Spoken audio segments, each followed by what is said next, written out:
We're less than 3 hours away from kickoff from the first college football playoff game of 2025, which is Oklahoma at home against Alabama. Now, Oklahoma right now is a 1.5 point favorite. I personally don't know where I'm going with this game, but I wanted to give my predictions through all the first round games, and then you know what? Let's do the quarterfinal, semifinal, and my full prediction as well. Let's just get it all out of the way so I can be on paper knowing what my predictions are going to be. I bet you'll never guess who I'm picking to win it all. Starting with the game in Norman tonight, I really don't think that Oklahoma's offense is going to be that explosive against Alabama's defense. Over the last couple weeks, I really have not liked the way Alabama's been playing football, with the loss against Oklahoma, the struggle bus on the road against Auburn, and then of course the SEC championship massacre they had against Georgia. A lot of the signs here are pointing towards Oklahoma to win it, but there's just something where I believe when you play a team twice, kind of like Georgia playing Bama again, even though they lost at home to Bama, they then go to a neutral site and beat them. Now, this is a little different, where Oklahoma came into their home and beat them, and now they have to go to Oklahoma on a Friday night. I think we get another low-scoring defensive game, and it comes down to whether or not Oklahoma's able to force turnovers like they did the first matchup against Alabama. Now, that's something that I think the team harps on, is trying to be aggressive in creating turnovers, and we'll see if they're able to do that. And if you're Ty Simpson, you got to be thinking, don't turn the ball over, and you can maybe pull off this win in Norman. I think a majority of college football fans want Oklahoma to win this game because they're sick of Alabama, but honestly, Alabama isn't threatening anymore.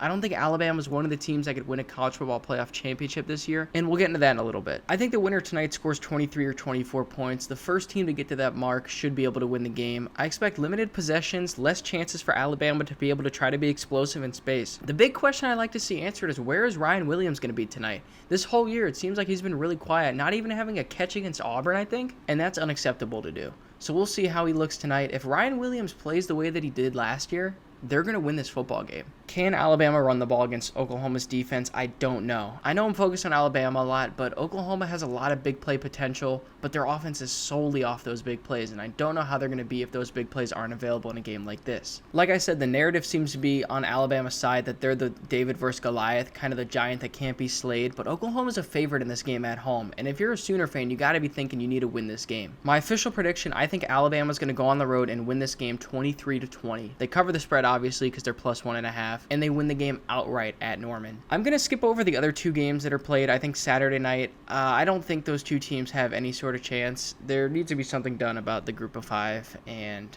what can you do? You know, I mean, James Madison and Tulane, best of luck in your matches, but if any of those games are at all competitive in the fourth quarter, I will eat my words. The next game, I think, is Saturday at noon, and that's Miami at Texas A&M. Now, Marcel Reed, the last time we saw Texas A&M, they were kind of getting eaten alive by Texas. Texas pushed them around. Texas's defense looked great, and yet here we are watching Texas A&M play a game and not Texas. So, head-to-head, did it really matter? Yeah, because Texas had 3 losses. A&M gets the home game against Miami. The winner of this plays Ohio State, so I am very invested to see who wins this game. I think two things can be true at once. One, if Texas A&M wins, they get another home game playing in the Cotton Bowl against Ohio State. And two, if Miami wins, Miami's probably a better matchup against Ohio State, meaning that I think Miami will be tougher to beat than Texas A&M. I feel like a lot of the love is going to Miami this week, yet the spread still says Texas A&M minus 3.5 as of right now. The game's going to come down to Carson Beck. I think Marcel Reed's going to play fine. He's going to be at home, so he's going to be comfortable, but it comes down to whether or not Carson Beck is the version we see where he plays against Louisville and SMU, or if it's a Carson Beck that we see any other week at Georgia when he was really good too. It's weird. Carson Beck has this tendency of like, when do I want to turn into Kyle McCord? And if he's on, he throws some of the best balls you'll see in the league. I mean, there's a reason he was touted as a Heisman favorite and a #1 overall draft pick 2 years ago. I'm showing a lot of love to Miami's offense right now, Malachi Toney and company, but their defense still can be good. Ruben Kane on defense is a monster to go up against. Will definitely be a top 10 pick in the draft coming up this year, probably. Texas A&M also has a really good defensive line as well. It feels like a very even matchup, and you can see with the line being 3.5. They think if this game was on a neutral field, it would probably swing 3 points the other way, being Texas A&M by half a point. And if you apply that logic to the Alabama game, they think Alabama's the better team on a neutral field. And by they, I mean Vegas. But, like, I don't bet, not allowed to bet. Ohio State, I'm not allowed to bet, okay? This is just my predictions on what I think is going to happen, which I figure I can air out there. With that being said, Texas A&M being a 3.5 point favorite makes me think Texas A&M's going to win the game, but I can't help but think Miami's going to win. Also, I've got a lot of friends from Florida that are Miami fans that have been talking a lot of trash about getting a rematch from 2002. Buddy, I wasn't even born when that game happened, and they're talking to me like, we want revenge. It's like, you are talking about something that happened before I even existed. It was like 2 weeks. But still, I would love for the matchup against Miami. While I said that's a tougher matchup, I would love to wipe the floor with them and get on to the next match, because then all those Miami fans can just quiet down a little bit and we can set their program back for 25 more years. So it's going to be weird. I'm going with the two favorites in the big games, the Oregon and the Ole Miss, respectively, against James Madison and Tulane. Both those are 15-plus point spreads. I think Oregon's is 20, Tulane's or Ole Miss's is 17. And in the two actual competitive games, I'm going with both the road teams. I'm going Alabama 23-20 over Oklahoma, and I'm going Miami over Texas A&M. What do I feel like the score will be? This game is a noon game, which makes me think there's going to be a lot of points scored. You know, you get under the lights, maybe something happens. But this is a Texas A&M 11 o'clock kick, I think. You can check me on that. But I'm going to say Miami puts up 31 points, and Texas A&M is just not good enough to get there. 31-27 Miami. Now, obviously, both those games are go-either-way games. So if the other two teams win, I'll be very surprised. If you want my Oregon versus James Madison, you can 45-13, and Ole Miss is going to win 31-10.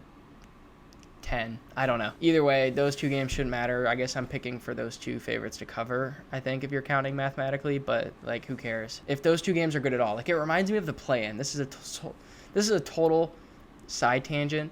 These group of 5 teams remind me of the play-in, where it's like, oh, no play-in team ever won a game ever against a top seed until the Lakers and the Heat did it in the same year. I don't know if this is like that, where we're just never going to see a play-in team win until, oh, LeBron James does it. But it doesn't feel like these two teams are close at all. This means my second round matchup, we've got some good games. We've got Indiana, Alabama. We've got Ohio State versus Miami. We've got Georgia versus Ole Miss, which that one might be the worst of the 4. And then Texas A&M and Oregon. I think the easiest game to pick there is Georgia and Ole Miss. They already played once with both teams at full strength, and it was in Georgia. Georgia won that game, and now Lane Kiffin's gone. I'd still pick Georgia in that game. I really like Gunnar Stockton. I don't understand what the Gunnar Stockton transferring news is. I don't know why I've been getting that popping up, because, like, I like Gunnar Stockton. I think he's good. I like the way he runs the ball. He's a Georgia kid. I don't know how he'd transfer anywhere, but unless Georgia's going to, like, push him out of the program.